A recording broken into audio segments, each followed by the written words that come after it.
झाला, माझा बहु गोड झाला, आलो निजाच्या माहेरा, भेटी रखुमाईच्या वरा, परिहार झाला अवघा दुःखाचा मागेला, आलो निजाच्या माहेरा, भेटे रखुमाईच्या वरा, तुका म्हणे वाणी गेली आता घेऊ धनी, आलो निजाच्या माहेरा, भेटी रखुमाईच्या वरा, पांडुरंगा करू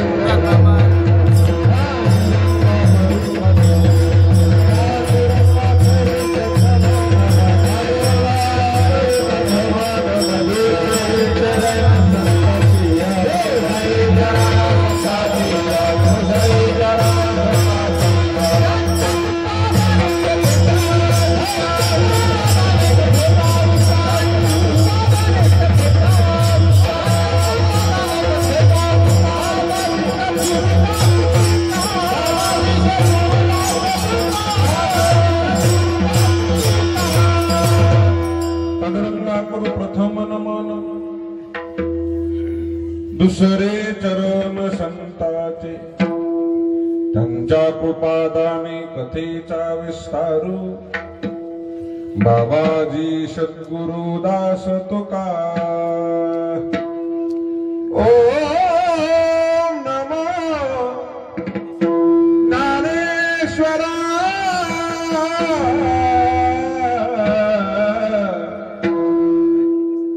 करुणा करा दया, तुमचा अनुग्रह माधलो, पावन झालो चराचरी,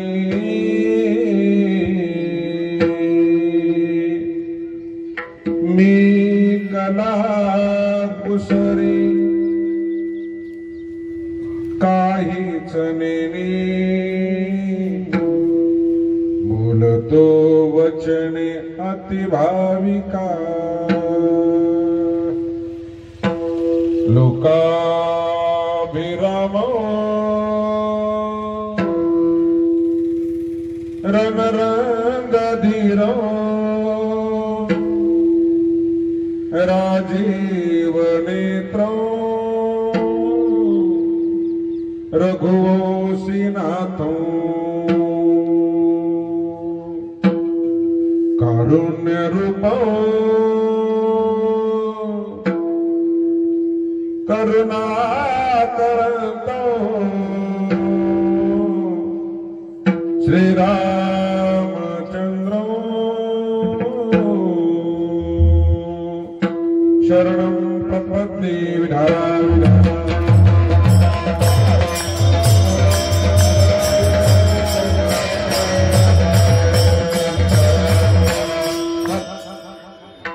या नैमित्तिक सेवेच्या निमित्तानं तुम्ही आम्ही सर्वजण सेवा करण्याचा योग आलेला तो, हे लोकाची यात्रा संपून परलोकात गेलेले सोपानराव जोंगा यांच्या गोड जेवणाची सेवा आहे. तुम्हा सर्व साधक मंडळीच्या समोर सेवेसाठी निवडलेला अभंग देहूचे सुप्रसिद्ध साधकाचे मायबाप जगद्गुरु तुकोबारायचा आहे. तुकोबारायने अभंगामध्ये स्वतःचा परिहार दिलेला आहे, ओळख करून दिली, आणि ती ओळख एवढी मोठी आहे की माझी देवाची भेट झाली, भेटीमध्ये मला जे सुख झालंय त्या सुखाचा परिचय करून दे. आजच्या सेवेसाठी विशेष उपस्थिती आहे. हरिभक्त परायण त्रिधारा संस्थानचे मालक बापू. मला गोड जेवणालाच योग आला होता दुर्डीमध्ये. मला वाटायला तुम्ही आमच्या पुढे होते आणि आम्ही तुमच्या पाठीमागून आणतो. आणि पुन्हा नांदगाव मध्ये बापूंचा गोड जेवणालाच योग आलाय. कवर गोड जेवणाला योग येते कोणाला ठाऊक.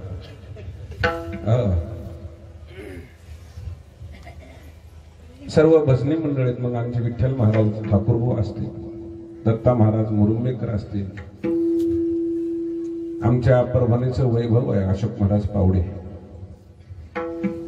त्याच डबल आहे. आणि ते जास्त करून आपल्याकडे राहत नाही, ते मुंबईला राहतात. तथा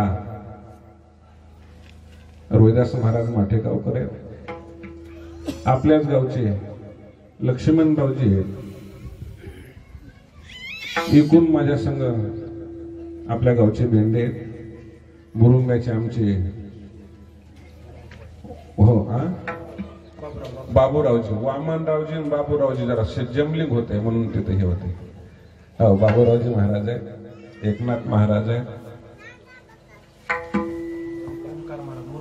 ओंकार महाराज मुरुंबेकर आहेत, गजानन महाराज सोन्नेकर आहेत, मंगेश महाराज राऊत आहेत. आणि तुम्ही सर्व जमलेले माझे मायबाप. तुकोबारे आपल्याला मार्गदर्शन करणे त्या 11 ते 1 मध्ये सुरू. जरी लेट झालं तरी 1लाच संपू आपण. आणि तुमची इच्छा असेल जाऊ द्या पुढे, तर काय अडचण नाही. कारण असा माहोल पुन्हा पुन्हा होत नसते. तसं म्हणावं तर मागच्या कीर्तनात आपण एकादशीच्या बोललो, दुसऱ्या लग्नाचा एवढा कोणी मोठेपणा करीत नसते, पण नांदगावामध्ये तसं झाल्याशिवाय राहतच नाही. काय आहे कोणाला ठाऊक. जगद्गुरु तुकोबार आहे. तुम्हाला आम्हाला मानव देहाला आल्यावर संबंध जीवाचं आद्य कर्तव्य काय आहे, या कर्तव्यामध्ये करायचं काय आणि मिळवायचं काय याचा परिचय देतो आपला विठाला.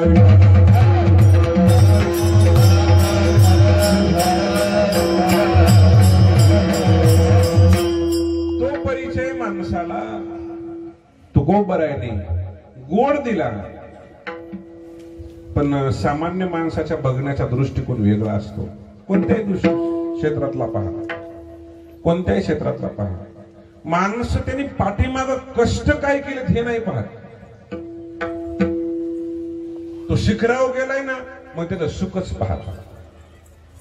मग आपल्याला जर त्याचे कष्ट पाहायचे असतील, त्याच्या अगोदर कष्ट पाहू आपण, आणि कष्टाचे त्रास काय झालाय हे पाहिल्याशिवाय त्या सुखाची काय होणार नाही, किंमत करणार नाही. मानव देहामध्ये शेवट गोड होतो मान्य आहे, पण शेवट गोड करण्यासाठी केलं काय आणि कशामुळे केलं. नाही तर प्रत्येक जीवाचा मानव देहात आल्यावर शेवट काय व्हायला पाहिजे, प्रत्येक जीवाचा गोड व्हायला पाहिजे. तुकोबाराच्या दृष्टिकोनातून, ज्ञानोबाराच्या दृष्टिकोनातून प्रत्येकाचा शेवट गोड होतो का? प्रत्येकाचा शेवट गोड होतो का?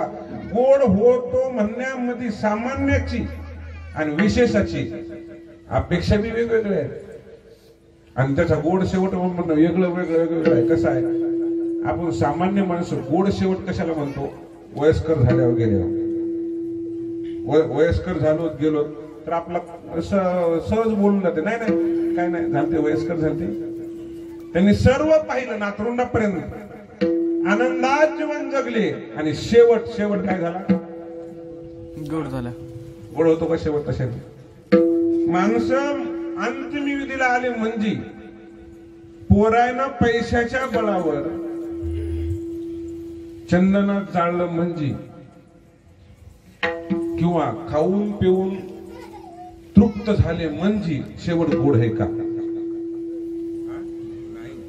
हे सामान्याच्या अपेक्षा त्या, सामान्याच्या काय अपेक्षा. तसं जर असतं तर विशेषाकडे कोणीच पाहिलं नसतं. विधाला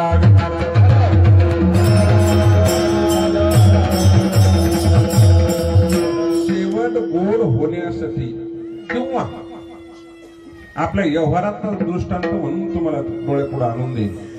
जर एखाद्याला एखाद्या क्षेत्रात शिखर गाठायचं असेल, त्याला जर प्रगती करायची असेल, तर आपल्या सामान्याचं म्हणणं आहे माणसाला अगोदर यश येऊ नये, अगोदर अपयश यावं. काय यावं? अपयश. अगोदर अपयश यावं. अपयश हे यशाची काय पहिली पायरी आहे. तसं तुकोबरा तुम्ही आम्हाला दाखवून द्या, तुमचा शेवट गोड झाला, पण अगोदर तुम्हाला अपयश आला असेल. महाराज म्हणले ते अपयश झेलले म्हणून माझा शेवट गोड झाला.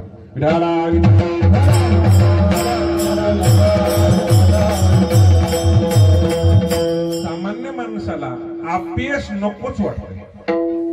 काय नको वाटतंय? अपयश नको वाटतंय. कारण अपयश आलं की माणसाला काय होतात? दुःख होतात. काय होतात? दुःख होतात. आणि तुम्हा आम्हा सामान्याला दुःख असा वाटतंय का? नको वाटतंय. नको वाटतंय. दुःख नको वाटतंय. तुकोबऱ्याने दुःख मागून घेतलं देवाला. ज्या ज्या लोकांनी ज्या ज्या क्षेत्रात शेवट गोड करण्यासाठी अगोदर दुःख मागून घेतलं आणि मग शेवट गोड केला, नाही तर शेवट गोड होत नाही. मग दुःख मागून घेतलं. बरं तुम्हा आम्हा सामान्याला दुःख नाही असं एखाद्या व्यक्तीने हातवरी का? नाहीत असं एखादा व्यक्ती सापडतो का? नाही. कारण माझाच पहिला हातवरी आहे म्हणून म्हणालो. नाही, प्रत्येक जण आपण दुःखी आहेत, पण आपल्याला त्या दुःखाची काय झाली नाही? जाण झाली नाही. जाण झाली नाही. आणि जोपर्यंत माणसाला ठेस लागत नाही तोपर्यंत माणसं सुधरत नाही. आता कमीत कमी मागच्या कीर्तनात उल्लेख केला, डबल करतो पाहुणे रावणे हे असल्यामुळं. माळ करायला तरी 22 मार्च पासून दीपावळीपर्यंत चांगली ठेस लागली होती ना. याच्यापेक्षा दुसरी बोट चांगले फुटणार नाहीत. म्हणून आता हे आपल्याला या 8-9 महिन्याची आपला प्रत्येकाला काय व्हावं, याची जाण व्हावं, परिचय व्हावा, याचा परिचय व्हावा. आणि हा परिचय ज्याला झाला का तो बरोबर जमीन सुटली आधी खाली येतो आणि कशाने राहतो? जमिनीने राहतो. विठाला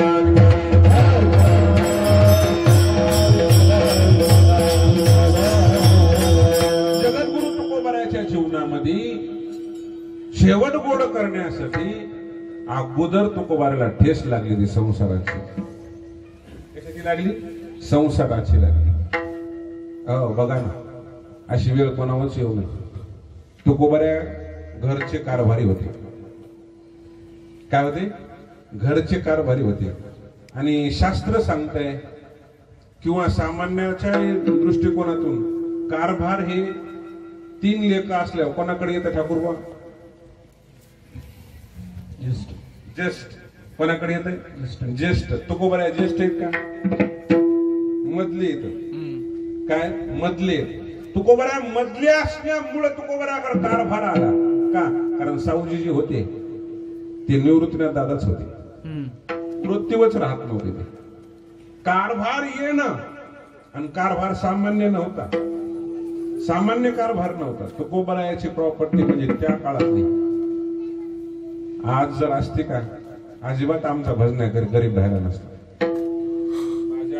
कारण आपलं वडिलाचं होतं, वडिलाचं पोराला खाला काय अडचण नाही, भजने गरीब राहिले नसते. बापू महाराजांनी सुद्धा पैसे घेतले नसते. आता का घ्यावं लागायले? कारण आम्ही अगोदर दिले ना. तुकोबरायानं आपल्याकडलं दिलं लोकांना खाला नसताना. मग आता दिल्याला वसूल करणं हे आमचं लेकरायचं कामच आहे.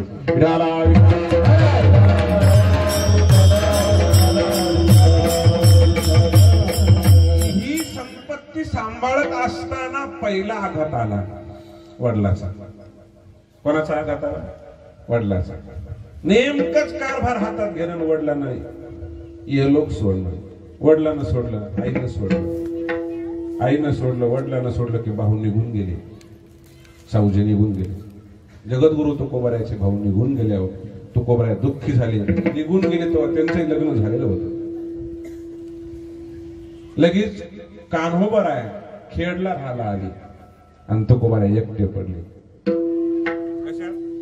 संसारात एकटे पडले.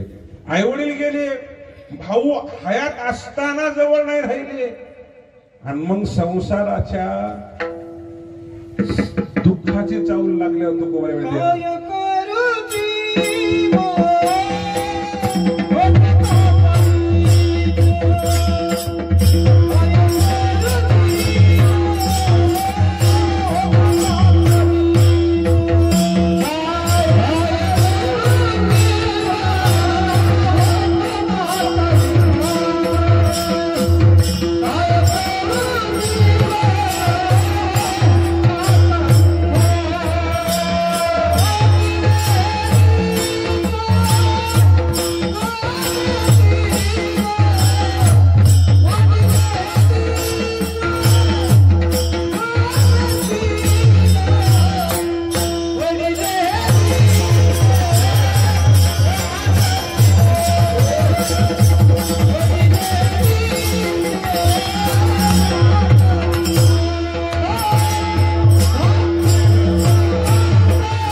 होतो कासा विस पडिले हे दिस गमेची ना असताना दूर राहणं हे सगळ्यात दुःखदायक आहे. नसताना काय वाटत नाही. ज्याला भाऊच नाही का आताच्या काळात बरं वाटायला, कारण तुकोबऱ्याचा काळ आणि आताच्या काळात खूप फरक आहे. बापू तुमच्या काळामध्ये जुना काळ होता तेव्हा भाऊ भाऊ असं वाटायचे, कारण नावही ठेवायचे राम लक्ष्मण भरत शत्रुघ्न नाव ठेवायचे. पण आता नाव काय ठेवावं ते अवघड वाटायचे. नाव राम लक्ष्मण आणि दोघांचं कधीही जमणार का. तुकोबऱ्या दुःखी झाले. दुःखी झाल्यावर संसारातून तुकोबऱ्याला दुसरा आघात आला. काही शास्त्र सांगते माणसाला धोके येऊ लागले की समजा हे आदल्या जन्मातलं 6 पिढ्यापर्यंत कोणतं पाप असेल ते पाप फेडून जाते. लहानपणी आई वडील वारू नये, तरुणपणी पत्नी वारू नये, आणि वृद्धपणात मुलगा वारू नये. आणि ही खरी परीक्षा आहे ओरिजिनल परमार्थिकाची. ही खरी परीक्षा आहे ओरिजिनल परमार्थिकाची. हे होणार म्हणजे होणार. ते अटळ आहे, पण ते कोणाचं होणार. आमच्यासारख्याच होत नाही. आमच्यासारख्याच होत नाही का, कारण आम्ही ओरिजिनल नाही. विडाला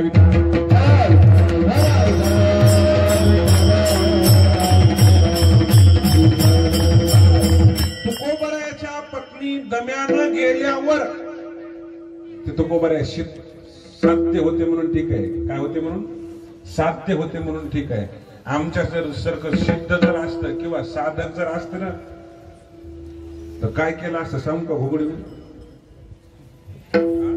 काय केलं असतं आपल्यासारख्याची जर लहानपणी आई वडील गेले, आई वडिलाचं काही नाही कोणीतरी पालन पोषण करीन आणि उदरनिर्वाह होईल. पण तरुणपणात लग्न झालं पत्नी गेली की नवीन धुऱ्यावला परमार्थिक ओरिजिनल परमार्थाला लागन का सोडून दे.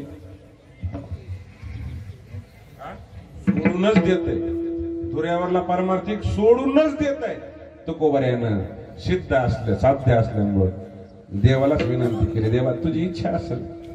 आणि लक्षात ठेवायचं कधी एखाद्या वेळेस आपल्याला जर काही दुर्घटना घडली ना किंवा आपल्या मनासारखी गोष्ट नाही झाली ना, समजायचं याच्यापेक्षा मोठं सुख काही दिवसांना आपल्याकडे येणार आहे. काय मोठं सुख येणार आहे. ज्या अर्थी आपला इथं अभ्यास आलाय ना त्या अर्थी मोठं सुख आहे. तुकोबऱ्याला पत्नी गेल्याचं दुःख झालं. पत्नी गेले, लेकरं सांभाळले, संसाराचा सांगायला संसारात सांगायलो. त्या संसारामध्ये तुकोबऱ्याने विचार केला आणि तुकोबराय म्हणजे न जाणू आपल्या अदृष्टात संसारच नसेल, कारण आपला परमार्थाला लागायचं. विठाला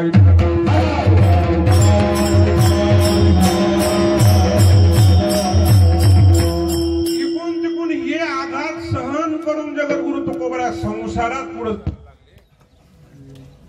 सांगितलं, महाराज लेकर सांभाळण्यासाठी आणि पोटासाठी दुसरी पत्नी करावं लागते.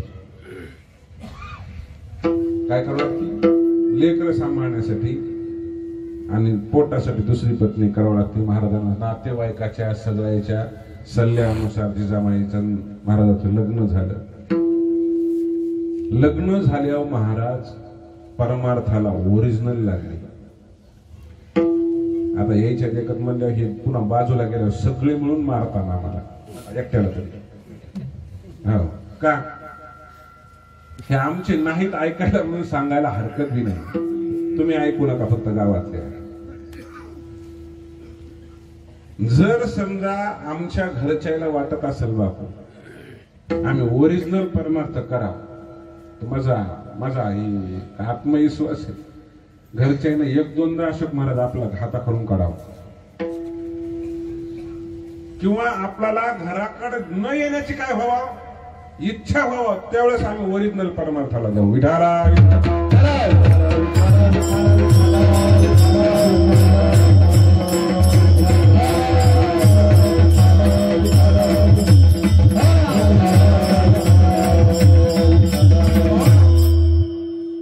घरच्याने जर जास्त आदर सत्कार केला का माणूस परमार्थातून दुरावतोय. परमार्थातून काय होतंय? दुरावतोय. जिजामाईनं सारखं संसाराविषयी तुकोबाराच्या मागे टोमणं लावावं नाही, खालीवर घालून बोलावं. महाराज ओरिजिनल परमार्थाकडे लागले, त्याच्यात दुष्काळ पडला. त्या दुष्काळामध्ये जगद्गुरु तुकोबारानं आपली प्रॉपर्टी लोकायला दिली. तिथं साधूपणाचं लक्षण तुकोबाराच्या लक्षात आलं. आणि मग तुकोबराय देवालाच म्हणा, देवा का हे जे आणलंच ना ते बरं केलं का? कारण माझा ताप जास्त वाढला, म्हणजे त्रास मला जास्त होऊ लागला. आणि मग तुकोबराय संसारात तापल्यामुळं संसारावर तुकोबरायचं प्रेम कमी झालं. विठाला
करिताया सेवा कुटुंबाची. देवा का येणे मला आतापर्यंत भाजून काढलं बा, म्हणजे तापून गेलो, त्रस्त झालो.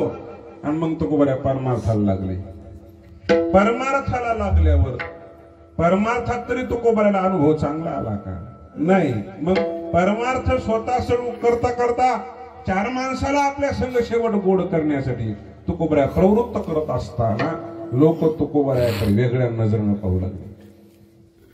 स्वार्थी आहेत म्हणून लागले लोक तुकोबरायाला. देवा आम्ही अवतार घेतलाय निस्वार्थपणासाठी. संसाराला त्रास दिला, संसार केला कसा बसा, परमार्थाकडे प्रवृत्त झाल्यावर त्याच्यातलाही अनुभव आम्हाला वेगळाच आलाय का? कारण चांगलं कोणीच माहित नाही. चांगलं करीत असताना चांगलं कोणीच माहित नाही, आणि चांगलं म्हणत नाही म्हणूनच चांगल्याचं चांगलं होत असतं. विठाला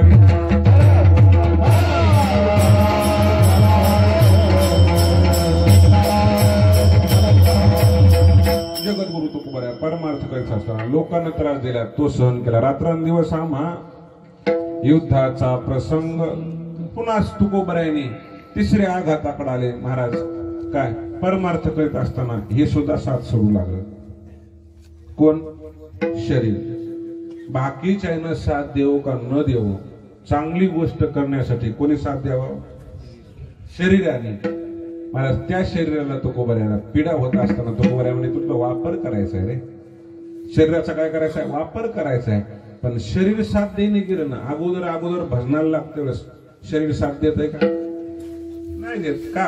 ओरिजिनल तर सांगायला आता असं नाही. हे जे आमचं जे आहे का, आमचं ओरिजिनल नसल्यामुळे इकडे बघू नका तुम्ही. इकडं आम्हाला 5-6 अभंग तयार झाले तरी बस झाली. आपल्यासारख्या 5-6 अभंग तयार झाली, माणसं बोलली, पोट भरलं, मग आमचा विषय नाही. पण ओरिजिनल साठी सांगायला तुकोबऱ्या संसाराच्या नावे घालोनिया शून्य वाढत हा पुण्य धर्म केला. त्याच्यावर तिळांजली दिली आणि ती तिळांजली देऊन परमार्थाला लागल्या शरीर त्रास करू लागलं. का? भजन कर म्हणलं की हात भजन करून गेले. हात म्हणजे आम्हीच बुद्ध घेतलं काय? बरं, हाताने नाही, कधी कधी पाय सुद्धा म्हणाले महाराज का गावातच करा ना, रोज रोज काय भंडाऱ्यावर. पण भंडाऱ्यावर नाही जायचं.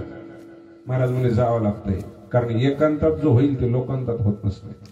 म्हणून महाराजांना बळच न्यायचं, पण त्यांनी मधून मधून त्रास द्यायचा. महाराज या बाहेरच्या इंद्रियाला काय होतं ते दंडमुडपीनं परमार्थ करायला होता. ते बाहेरच्या इंद्रियाला दंडमुडपीनं करायला होता ते, पण मधल्याला धरता येत नाही. मधल्यानं जर साथ नाही दिली तर समजायचं आपला जन्म निरर्थकच आहे. विठाला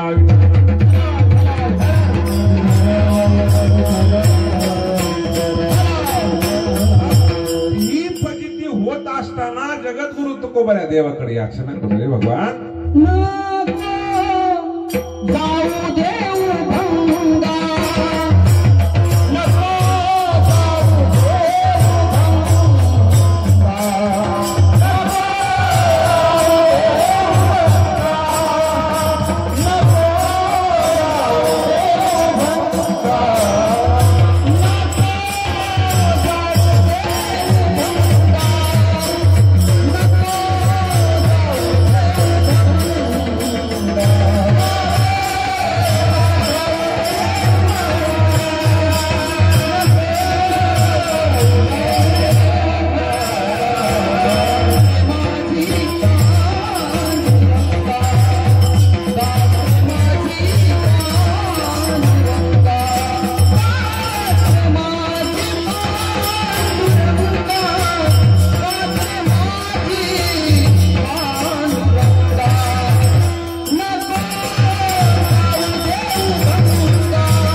आमचं नेहमीच असतं.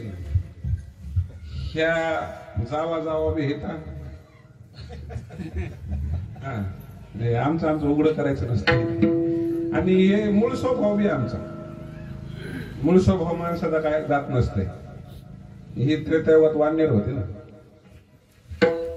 वाननेराची बुद्धी चंचल असते. एकदा वाननेराला प्रभू रामचंद्रांना जेवाय बशी या सक्रातीच्या अगोदरचा दिवस असते त्याला काय म्हणतात? भोगी. भोगी आजच्या दिवशी 13 तारखेला भोगी.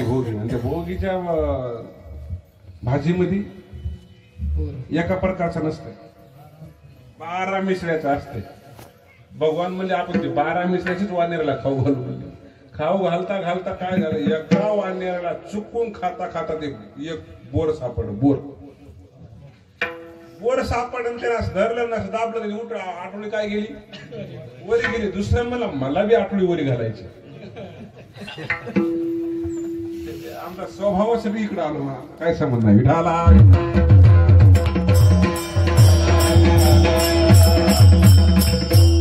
चांगल्या गोष्टीसाठी ओढताण करणं ही बी स्वभावातला चांगलाच गुण आहे. आम्ही ओढताण करतो भाई नाही. मी काय सांगू लागलो तुम्हाला, नको जाऊ देऊ भंगा रात्रे माझी पांडुरंगा. देवा मदत कर, मला मदत कर. कशाची? माझा देहानं परमार्थ करावा. काय करावा? परमार्थ करावा. का? देहाविषयी तुकोबरा भगवंताकडे याचना का करू लागले? कारण देह माणसाला परमार्थातून दूर करतो. काय करतो? परमार्थातून दूर करतो. तुम्ही जास्त काय सांगाव, 10 साबंगा पॅक व्हा, महिन्याच्या 30-35 तारखा यावं. माणूस माणसाला लातरच हाणतोय बघा. कशा हाणतोय माणूस माणसाला? कशा हाणतोय? लाथरच हाणतोय. त्याला वाटतं माझ्यासारखं कोणीच नाही. अरे 60 कीर्तन करणार नाही बघ ना 30 दिवसातली. तिकडे बघत नाही, वरच्याकडे बघत नाही, मग खालच्याकडे बघत आहे. माणूस जमिनीवरून काय सोडतय? पाय सोडतोय. तो बऱ्या म्हणजे देवा काय एक काम कर, एक त्याचा स्वाभिमान बी नको. याचा काय नको? स्वाभिमान बी नको. मग उलट मी देहात आहे याचीच आठवण नको ठेवू. याचीच काय ठेवू नको? आठवणच ठेवू नको. मला त्याचं काय कर, ते डिलीटच करून टाक. विठाला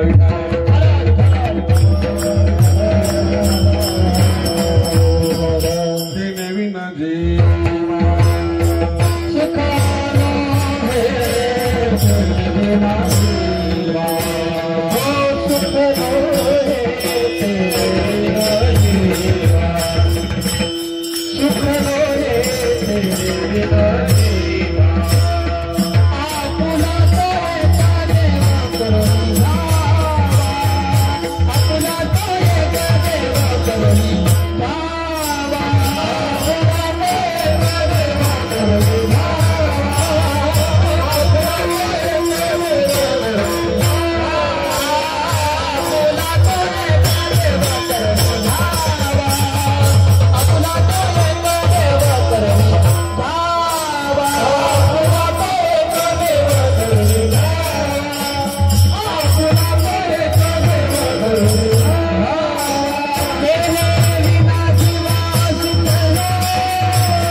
करून घ्यावा. तेने विन जीवा सुख नोहे. कशामुळं? माझा देहाचा विसर पडला. देहाचा विसर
आता ऐसा करी उपकार देहाचा विसर पाडी मज तरीच हा जीव सुख पावे माझा देवा काय कर विसर पाड आपला सामान्य माणसाला देहाचा विसर पडणार आहे का नाही पडणार मग आपल्याला सुख आहे का दुःख आहे आपला शेवट गोड होईल का कडू होईल आपल्या डोक्यातच नाही का कारण आपल्या डोक्यात भरम आहे आपल्याला कोणी बघत आपल्याला कोणी बघत नाही महाराज म्हणले प्रत्येक माणसासंग दोन माणसं आहेतच एकाकडं वहीन पेन आहे पण पेनीत फरक आहे पेनी मधलं काय असेल शाईची कांडी जी आहे ना कांडी त्या फरक आहे त्या दोघांकडे लिहून लिहायला कायमच प्रत्येक माणसासंग आहे त्याचं नावच फक्त आहे चित्र गुप्त एक इकडून राहतंय आणि एक इकडून राहते दोघं दोन्ही कोण राहतात मग इकड आहे ते होकारात्मक लिहितंय आणि इकड आहे ते नकारात्मक लिहितंय मग कीर्तनाला जाता का हो माळ घातली का हो भजन करता का हो हे कोण लिहितंय हे लिहितंय हे ना पूर्ण जे लिहिलेलं जात आहे बरं कीर्तनला गेल्यावर सद्विचारणच जाता का दुर्विचारण जाता हा दुर्विचारण असेल तर इकडं आणि सद्विचारण असेल तर इकडं बरं कीर्तनला गेल्यावर कोणाला त्रास देता का बिना त्रासाच येता बिना त्रास असेल तर इकडं आणि त्रास असेल तर इकडं बरं नाहीच कोणाला कोणताच त्रास देता आला तर कमीत कमी चपलं तरी घेऊन येता का कोणाकडे असते इकड्यावर दिलेल्या संसारात खुश आनंदानं कोणाला त्रास न देता करता का कोण लिहितंय हे लिहितंय आणि दिलेल्या संसारात उगच खुसपट काढून धुराक सारून का होईना घराचे वाल कंपाऊंड काय म्हणतात वाल कंपाऊंड शेजार ते सारून का होईना रोज भांडण करता का मग कोण लिहितंय हे लिहितंय आणि मग हे न लिहिले आलं कशाचं लिहितात हे कशाचं लिहितात नकारात्मक होकारात्मक पण लिहितात कशाचं जीवाचं की देहाचं जीवाचं कसं लिहिते जीवाचं कसं लिहिते कोणाचं आहे देहाचं आहे देहाचं आहे आणि हे देहाचं लिहिल्या जात आहे कवर जोपर्यंत याच्यात जीव आहे तोपर्यंत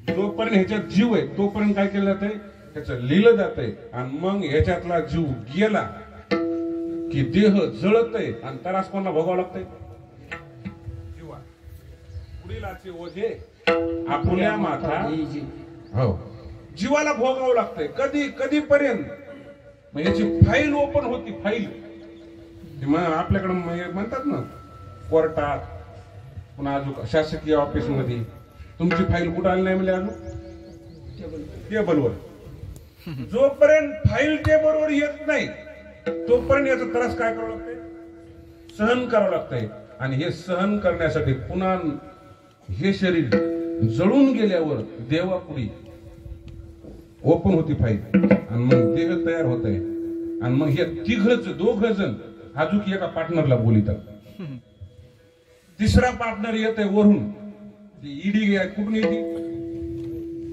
ईडीचा तिसरा प्रकार आहे ईडी तिसरा प्रकार आहे तिकून येते आणि मग हे सगळे जण फाईल कुठं ओपन करतात गंगाला फाईल ओपन कुठं होती गंगाला मग होकारात्मक ओपन होत आहे आणि नकारात्मक ओपन होत आहे मग नकारात्मक जर जहाला असेल तर मग लगेच याला कोर्टात उभं करतात कशात कोर्टात आणि कोर्टात ओपन झाल्यावर म्हण आपण काही गेलो नाही अजून कोर्टात बघायला कसं कोणी आहे का कोर्टातलं इथं कोर्टातलं कोणी आहे का बरं कोर्टातलं नसेल तर पोलीस खात्यातलं पाहुणे रावण्यात कोणी पोलीस खात्यातलं आहे का कारण त्या माणसाची कॅपॅसिटी ओळखल्या जाते म्हणून हे मार किती सहन करते आणि मग ते मार खाण्याची कॅपॅसिटी पाहून मग जे साहेब त्याला काय करतात सही करतात आणि मग याची इकडं आणून काय करतात यमाचे किंकर बहु सारा यमाचे किंकर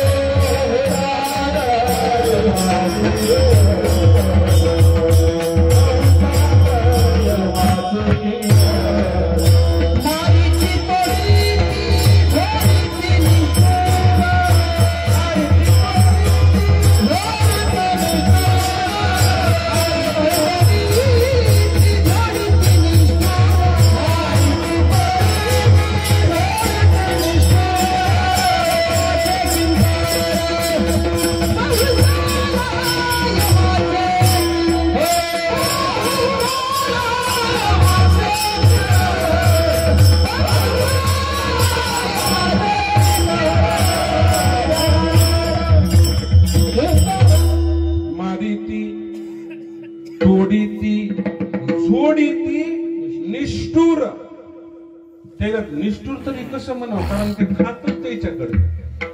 काय ते खातच त्याच्याकडे. 3 कस्टडी आहेत त्यामध्ये, 3. पहिल्यांदा कस्टडी कोणती आहे? मारणे. मग साधा गुन्हा असेल तर मारणे, पण मारायला बी त्याच्याकडे हत्यार असते पोलीस स्टेशन मधलं.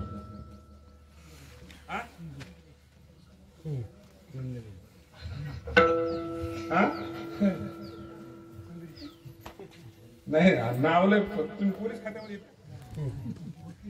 हा म्हणूनच तुम्हाला तर मी विचारलं, बरं सांगितलं नाही तुम्ही. नाही पण ते सांगायला पाहिजे ना मला, बरोबर तुम्ही मला जर आत्मविश्वास आला असता ना, मी सांगायलो ते पक्क आहे म्हणून. हो, त्या पोलीसवाल्याकडे ती मारायची असते म्हणजे त्याच्यावर लिहिलेलं असते वाटते, मेरी सच शुन काहीतरी काहीतरी लिहिलेलं असते. आणि ती बिचारी खरंच उलगडती. विचारती का विनाकारण कोणा साधूला त्रास दिलास का, विनाकारण कोणाला काय त्रास दिलास का. ती 2-3 सुंदऱ्या खाऊस तर नाहीच म्हणती. म्हणते काय करताय, नाहीच म्हणते. काय काय माणसं ते मन पडी ना, कोटग्या कोटग्या. हा हा ते मागला येईन मला. कालचा कोटगा आज नाही. एक दिवशी परभणी मध्ये झालं हो. गोडजनाला सांगू नये असं, पण आता काय करू मी ती ओघाला. हो ना, परभणी मध्ये झालं. एका माणसानं मार्केटला गेला आणि त्या गाड्यावाल्या पशी महिला मंडळ बाई होती, इकू लागली. त्यात बसले ते फळ घेतलं, फळ आणि डायरेक्टच खाऊ लागली. ते म्हणजे भाऊ ते स्वस्त नाही, महागाच आहे. म्हणलं असलं तर काय झालं मग. ते म्हणजे पैसे दे, ते मला देत नाही. आणि मग माणसाला काय करेल माणूस, ते देत नाही. ती बाई म्हणली भाऊ काय पैसे दिल्याशिवाय तुला मार्केट मधून जाऊ देत नाही. ते मला काय करशील, तून घेशील, मला घरी कोणी बोलित नाही. मला चौकूनच सोडून दिलेलं आहे. माझं हे बी नाही ते बी नाही. ती म्हणली बघ घरी जरी कोणी नसेल पूर्ण मार्केट मध्ये तो अपमान करी म्हणजे. ती मला करून करून काय करणार. मला बाई रागावली साहेब, ओके साहेब. तिनं काढलं चप्पल, जे खन खन खन खन हाणाय सुरू केलं. बाजूचे लोक नुसतं बघू लागले. आता मार्केट मध्ये कोणी सोडित की नाही. हा उलट काय काय माणसं त्या टायमाला हात धुवून घेतात. मारलं मारलं मारलं. संचा माणूस मला भल्या माणसात तुझ्यामुळे मोठा अपमान झाला की रे. मला काय झालं, एवढा मार कुठं सहन करतात का, मला येडा झालास का काय. मी मार सहन केला पण तिथे चप्पल फाटली. तिथे चप्पल फाटलं नाही. एवढ्या कोट गेला पण तिथं सत्यच वदावं. यमापुढी सत्यच वदावं लागतंय, कारण तो यमाचा पाहुणा. मग ते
मग तेथे न चले काही, सत्ता संपदा राहील ठाईचे ठाई, पुढे संचित जाईल ग्वाही. तुका म्हणे यम आज्ञा. हो महाराज म्हणे मग तिथं नाही, तिथं कोणी येत बी नाही, इथं तरी पोलीस स्टेशनला नेते येतात. राहू द्या म्हणतात, महाराजाची गाडी आहे आपली, द्या सोडून. पण त्या पोलिसापाशी मग कोणाच काही चलत नाही. मग बिचार कस्टडी काढते, कोणती मारी ती, नंतर तोडी ती. जर ऐकणं गेलं ना एका एका पार्टला ते महिला मंडळकड गॅसहून चुलीहून उतरायसाठी, पातेली उतरायसाठी असती बघा पक्कड, कडची पक्कड, सांडस, सुशुशी शब्द आलो 3 झाले आपल्याकडे. पर्याय कोणाकडे काहीतरी आला काय बरं जाऊ दे, 3च बस झाले, काय करायचं. मग ते काम धरणार असा पक्का त्यात आणि सांग म्हणणार गुन्हा केला का, कबूलच करावं लागणार. काय करावं लागणार, कबूलच करावं लागणार. तोडी ती. अरे शेवटी राहिला जोडी ती. झोडणे आणि मारणे यात बदल काय, बदल काय. पण तुकोबर आहेत, ज्या अर्थी तुकोबर आहे शब्द टाकलाय त्या अर्थी गाथा रिकामा होता म्हणून नाही किंवा माथा रिकामा होता म्हणून नाही, काहीतरी विशेष आहे. तुकोबर आहे, शेतकरी होते, शेतकरी काय होते, शेतकरी. आणि हा शब्द शेतकऱ्याकडे 100% जातोय. कोणता, झोडणे. दाजी म्हणले मला यंदा झोडतो म्हणून नाही, ते झोडण्यासाठी दृष्टांत आहे बघा.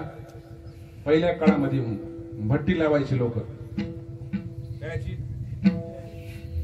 हुरड्याची. हा मस्त गौऱ्या करायचे आणि गौऱ्यामध्ये कंस टाकायचे आणि कंस टाकल्यावर पुन्हा कशात धरायचे, कशात, पोत्यात. पोत्यात त्याला ओरिजिनल पाहिजे बरं. तुका म्हणे तेथे जातीचे पाहिजे, जातीचे. नाही तुम्ही आम्हा भगण्याला आणि महाराजाला हुरडा झोडपायला मिळत लागत नाही. याला मेळ काय असा लागत आहे, हुरडा खायचा. मग खाण्यासाठी सुद्धा काय लागत, तुका म्हणे ते पाहिजे जातीचे. पण हुरडा भाजायला वकील साहेब आपला मेळ लागत नाही, तुम्हाला कोणाला. हा मग यायला विचारा, ते हुरड्याचं पोत धरणं वेगळं एक हातात आणि हे झपका.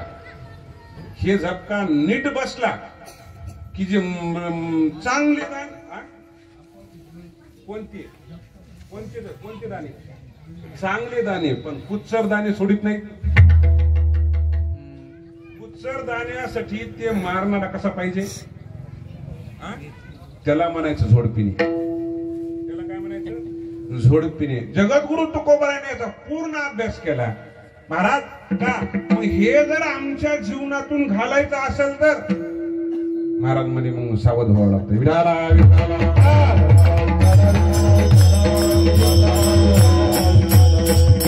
मारणं तोडणं झोडणं जर घालायचं असेल तर दुःखाला रोज आठवावं लागतंय. आपल्याला काय करावं लागतंय, दुःखाला रोज आठवावं लागतंय.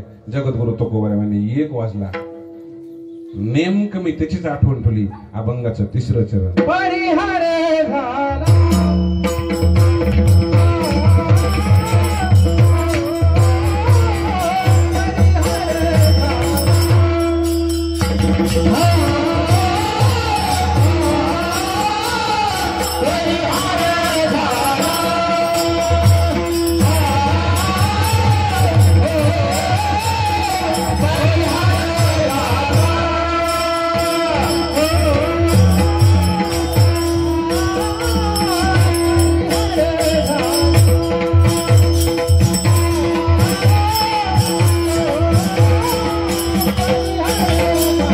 हरी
परिहार झाला अवघा दुःखाचा मागेला. तुकोबराय म्हणजे सांसारिक दुःख पारमार्थिक दुःख मला जाण झाली.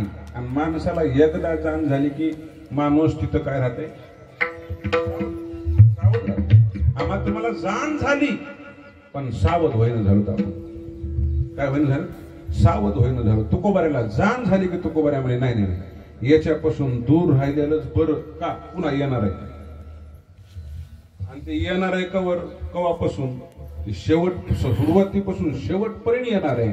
आणि त्याला रोज तुकोबऱ्या घडी घडी घडी घडी घडी घडी आठवणीत ठेवून तुकोबऱ्या परमार्थाकडे आले. परंतु तुकोबऱ्याच म्हणाले हरीच्या आलो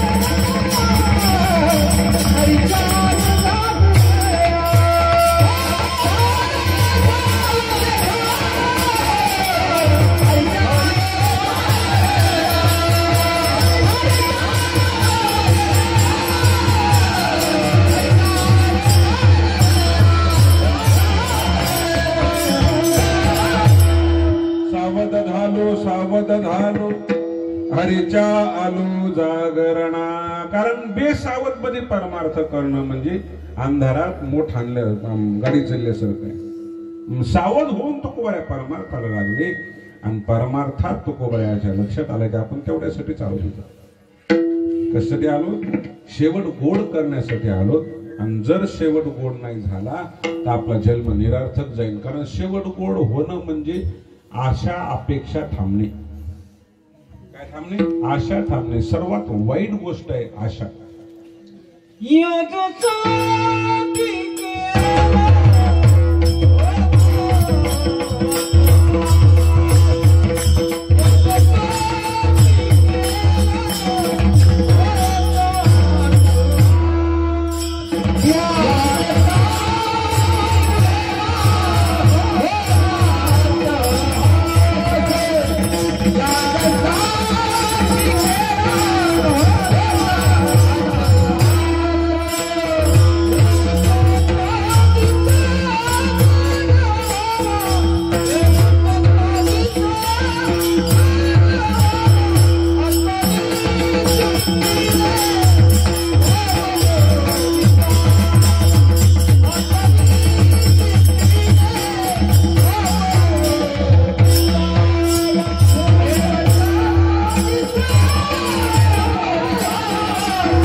शेवटचा देश गोड व्हावा आता चिंतेने पावलो विसावा. खुंटलिया धावा तृष्णेची या देहावर उदास होऊन. ओरिजिनल परमार्थ झाल्याशिवाय माणसाचा शेवट गोड होत नाही. देहावर उदास व्हावं लागतं. नाही देहाची पूर्तता न करता देहाला मारून आपल्या ताब्यात आणून देहाचं निरसन झालं पाहिजे. मला वाटतं एक दृष्टांत सांगतो शेवटचा थांबतो. पाहुणे मंडळी भरपूर आली. शेवट गोड करते वेळेस अगोदर त्रास किती होते हे पहा. आणि म्हणून आपण सामान्य माणसं टिकत नाही. शेवट गोड करते वेळेस माणसाला त्रास भरपूर आहे. शेवट गोड करण्याचा निर्धार केला आणि त्या परमार्थाला लागले. जवळजवळ वय होतं, वृद्धपणाचं. शरीर उचलत नव्हतं, शरीर थकलं होतं. म्हणून त्यांनी आपला झाडाचा आश्रय घेतला आणि झाडाच्या आश्रयाला परमार्थ चालू केला. गोविंद माधव दामोदरा सारखं चिंतन करायचं, सारखं चिंतन करायचं. चिंतन करत करत करत करत असताना शरीराला भेगा पडल्या, त्यातून रक्त येऊ लागलं, मांस बाहेर येऊ लागलं. त्या झाडावर एक कुटुंब होतं, झाडावर एक कुटुंब होतं. ते कुटुंब होतं कावळ्याचं. ते कावळ्याच्या कुटुंबाला ती कावळीन गर्भीण होती. काय होती? गर्भीण होती. आपल्याकडे बी गरोदर असल्यावर इच्छा अनेक होतात. मग सामान्य असो का विशेष असो, कौशल्य मातेच्या जर इच्छा पण आपण पाहिल्या तर घेई रे धनुष्य मारी रे रावणा. ही काय होती? माणसानुसार इच्छा असतात त्या. माणसानुसार इच्छा असतात. आता ते जाणून बुजून त्या अज्ञान योनीतल्या असल्यामुळं, अज्ञान योनीतल्या असल्यामुळं त्या कावळीने सांगितलं, मालक काय मला मांस खावं वाटायला. ते प्राणी जाणून बुजून त्याचं काहीच नाही. महाराज कावळा एवढा फिरला त्रस्त झाला. या कालच्या तुमच्या त्या मुरुंब्यापासून तर त्याच्यावर धाड आली बुवा. कोणावर? अगोदर पॉझिटिव्ह माणसावर, आणि आता ते मुरुंब्यापासून त्याच्यावर कुठं बी ओके साहेब फोन हे बातम्या. इथं 15 मिली, तिथं 20 मिली. कोण? कावळे म्हणले माघले 7-8 महिने माणसावर घातली, आता आमच्यावर भारी आली म्हणे. मग त्या कावळ्यानं फिरून फिरून फिरून कुठंच भेटलं नाही. आणि सहज कावळ्याची नजर पडली. कुठं? झाडाच्या बुडाला. झाडाच्या बुडाला नजर पडल्यावर त्यांनी पाहिलं आणि त्याला लगेच दिसतंय म्हणून कावळ्याला. कारण आशीर्वाद कुणाच्या दिसण्यासाठी? प्रभू रामचंद्राचा. एका डोळ्यानं चौकड दिसतंय. बरं दिसतंय तर दिसतंय, पुन्हा चांगलं कमी दिसतंय. आणि टोचण्या मारण्यासाठी वाईट लवकर दिसतंय. त्यानं पाहिलं की टोचणी मारून पाहिलं की आपल्या पत्नीच्या योग्यतेचं आहे का नाही. अगोदर चाकून पाहिलं. तुका म्हणे कावळा म्हणू लागला. चाकून पाहिलं आणि मग नेलं भरपूर आणि नेऊन पत्नीला खाऊ घातलं. महाराज त्या साध्वी होत्या राधा माता. कोण होत्या? राधा माता. राधा मातानं आपलं मांस कावळ्याला खाऊ देत असताना अजिबात त्याला विरोध केला नाही. विरोध केला नाही. कावळ्यानं जवळ पूर्ण शरीराचं मांस त्या दिवसामध्ये संपून टाकलं. शेवटी कावळ्याची नजर गेली राहिलेल्या डोळ्याकडे गेली. कावळा मला आता लय टवटवीत दिसायचे. ज्यावेळेस कावळा डोळ्यावर टोचणी मारणार, राधा मातानं सांगितलं थांब बापू, मला थांब. ते मला काव पूर्ण शरीर खाल्लं आमच्या कुटुंबानं तुमचं, तुम्ही विरोध केला नाही आज का? त्या राधा माता सांगू लागले, कागा सब तन खाइयो, चुन चुन कर खाइयो मास, दो नयन ढग दो पिया मिलन की आस. कावळ्या, माझं सबंध शरीर तुझ्यासाठी ठेवलंय, फक्त एवढंच कर का या डोळ्यानं एकदा पांडुरंग पाहिला, एकदा कृष्ण पाहिला, एकदा राम पाहिला की माझा शेवट गोड. तेवढ्यासाठीच राधा मातेनं डोळ्याचा विरोध केला. भगवान श्रीकृष्ण पाहिला तेव्हापासून भजन पडलं. कोणतं भजन? राधा कृष्ण भजन. तेव्हापासून भजन आहे. आणि हे भजन गरजेचं नाही, हे भजन कायचं आहे? आवडीचं आहे. हे भजन पडल्यावर रुक्मिणी मातेनं विरोध केला. आम्ही तुमच्यासाठी घरदार सोडलं, मायबाप सोडले, पळून आले म्हणले मी. काय म्हणल्या? पळून आले म्हणले मी तुमच्यासाठी. आणि तुम्ही तिला एवढी जवळ जागा दिली. भगवान म्हणले ती जागा तिथंच नाही म्हणजे इथं आहे तिच्यासाठी. कारण तिचा शेवट काय करायचा आहे? गोड करायचा. म्हणजे आमचं काय चुकलं? तुमचं चुकलं नाही म्हणले, पण तुमचं आवडीचं नाही. तुमचं काय नाही? आवडीचं नाही. मग तुम्ही पत्नी आहेत म्हणून माझं नाव घ्यायला, त्यात काय मोठेपण आहे? महाराज, ते पती हक्क म्हणून, स्त्री हक्क म्हणून त्या दिवशी या नवरा बायकोची भांडणं झाली. रुक्मिणी मातेची आणि पांडुरंगाची. आदले त्याच्यातून त्या जन्मातून इकडं भांडणं झाली. भगवान म्हणले तू तुपलं बघ, मी भक्ताला सोडू शकत नाही तुझ्यासाठी. आणि म्हणून मग रुक्मिणी रुसली, काय इथं आली, दिंडीरवनात आली. पण राधा मातेने सांगितलं मालक, काय तुमच्या संसारात ढवळा ढवळ करून माझा शेवट गोड होणार नाही. माझा शेवट मला गोड करायचा आहे. म्हणून तुम्ही रुक्मिणी मातेला जवळ करा. म्हणजे ती म्हणाली की भजन त्याचं भजन स्पेशल द्या म्हणे.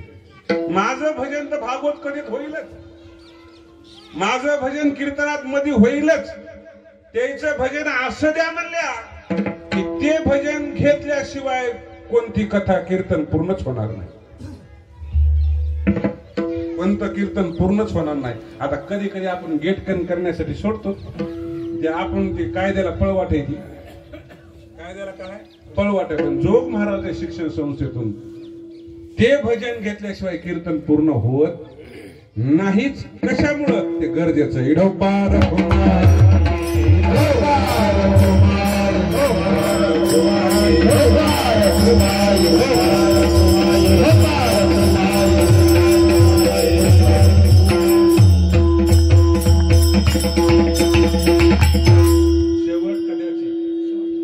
गरज म्हणून घेतली होती. आता तुम्ही तुमचं बघा.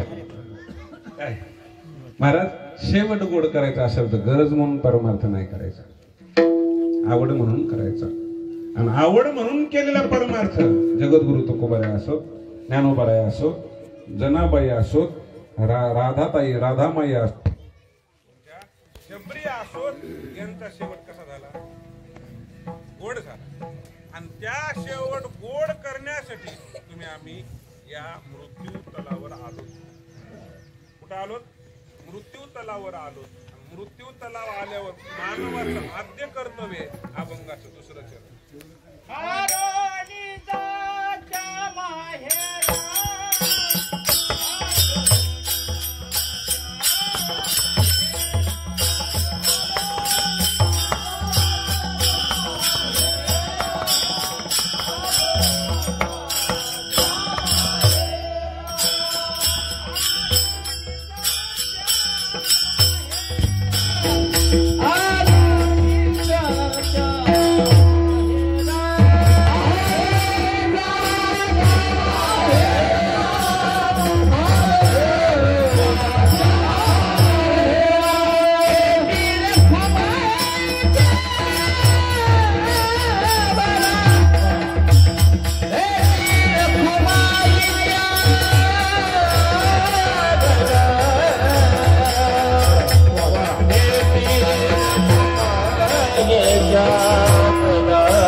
हलोनिदाच्या माहेरा भेटी रखुमाईच्या वरा. देवाची जीवाची भेट झाली.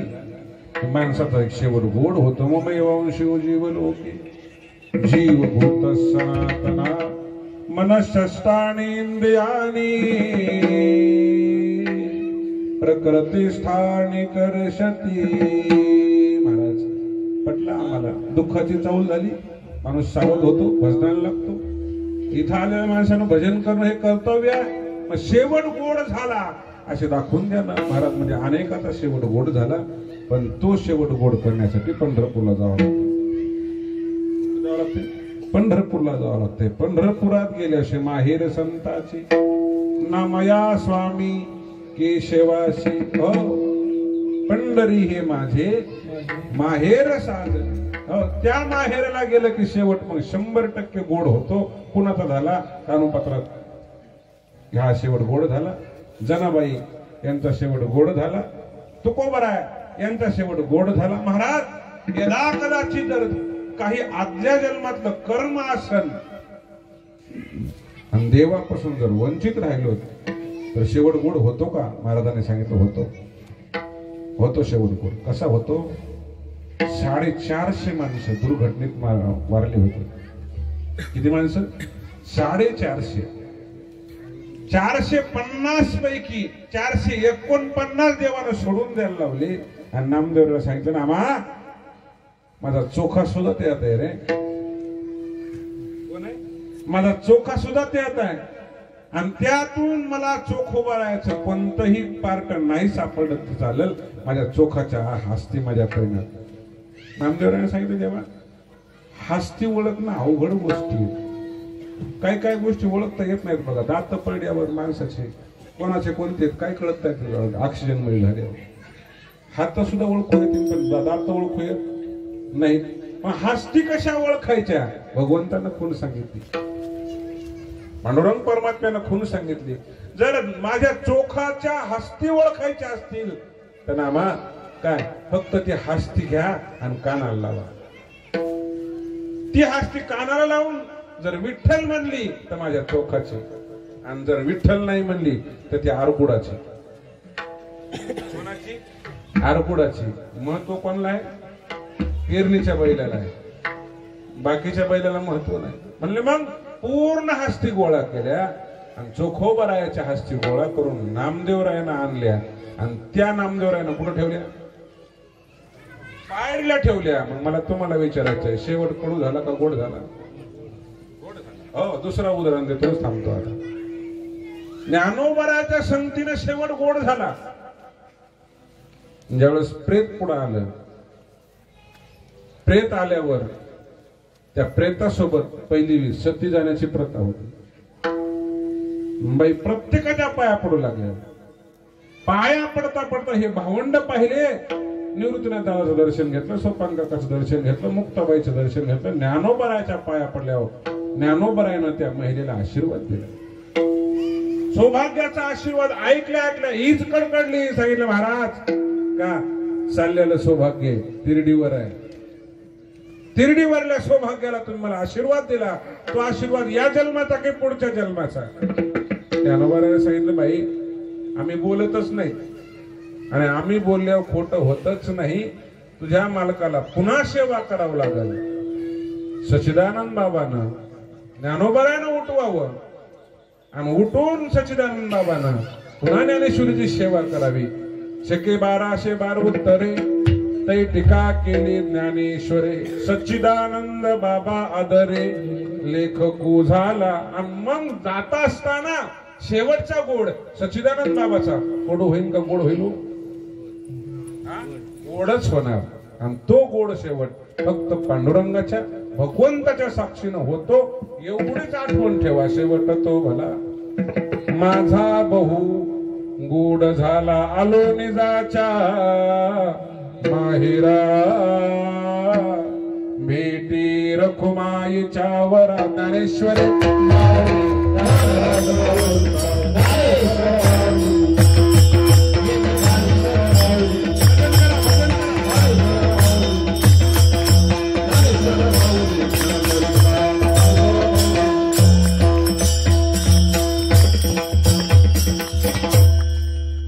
अशोक महाराज पावले, बाबूराव